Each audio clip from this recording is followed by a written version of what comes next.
June 24th, 1921.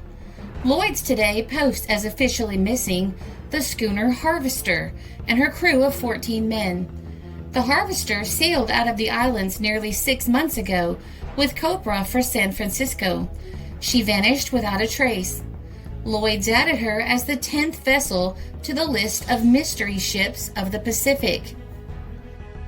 The naval tug Conestoga will probably be the 11th. Though 3 months overdue, the Conestoga is not yet posted by Lloyd's as a missing ship. She was reported given up for lost by naval authorities yesterday. The Conestoga, with her 54 officers and men, left Mare Island for Samoa last March. That was the last seen of her. First of the Pacific mystery ships is the Islander, lost in the early 1890s. The Islander left Dawson for Seattle, carrying several hundred passengers and $1 million in gold bullion. No trace of her, her crew, or her passengers was ever found. There were many surmises, one of which was that she struck an iceberg near the south end of Douglas Island and sank. The Pacific, youngest ocean in the world in navigation, today has more missing mystery ships than any other ocean for the percentage of ships sailed. The clipper ship Florence, which left the King Street coal bunkers, Seattle Harbor, for Hawaii in 1901 or 1902, had 16 men before the mast, 2 in the galley and 5 aft, all Seattle men. She stood out to sea in fine fettle and was never again heard of. The coastal steamer, Walla Walla, left Seattle in 1903 or 1904 for San Francisco with a full crew and passengers. She rounded the Cape, and that was the last seen of her. She was lost with all hands.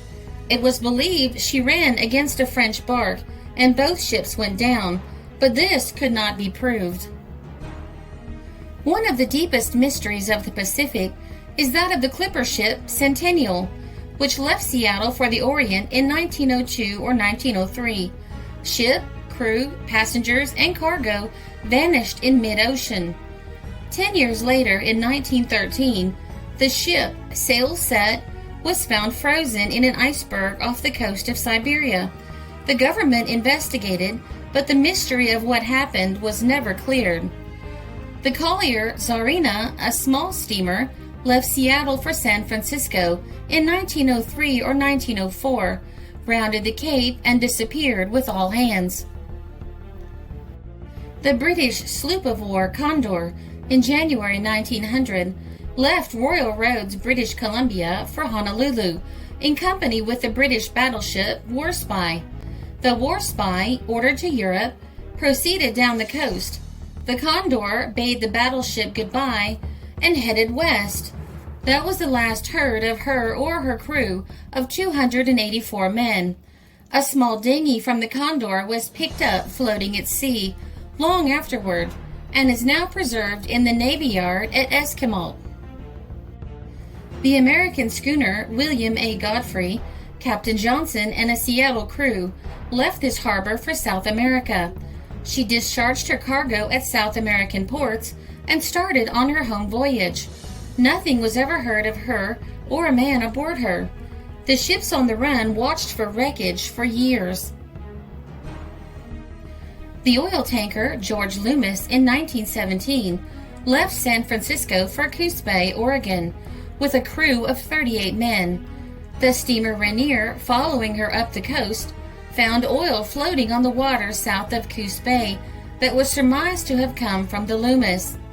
In the fall of 1910, the schooner Susie A. Plummer left Puget Sound for San Pedro with lumber and a crew of 15 or 16 men.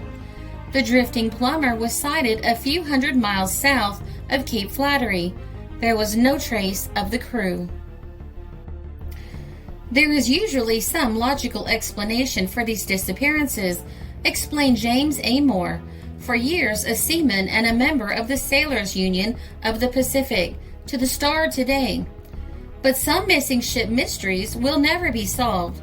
This mystery ship, the Carol A. Deering, that they found with sails all set and the crew gone on Cape Hatteras, for instance. That's a real mystery.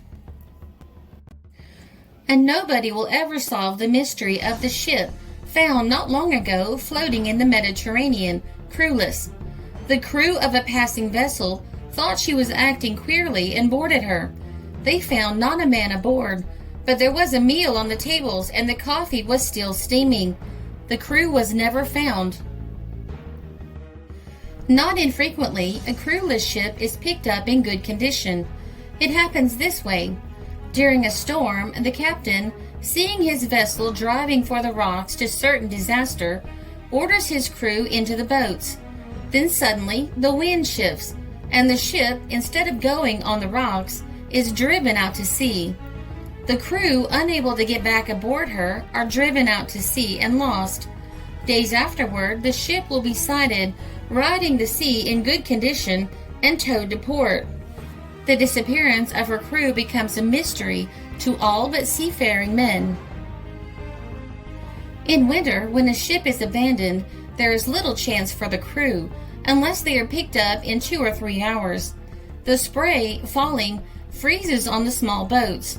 They become iced. The ice becomes thicker and the small boat loses more and more freeboard. That is, she sinks lower and lower until she and the men in her disappear.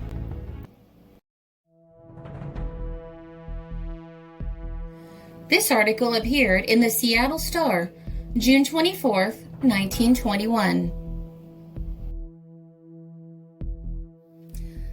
This is a Country Road production because history is fascinating.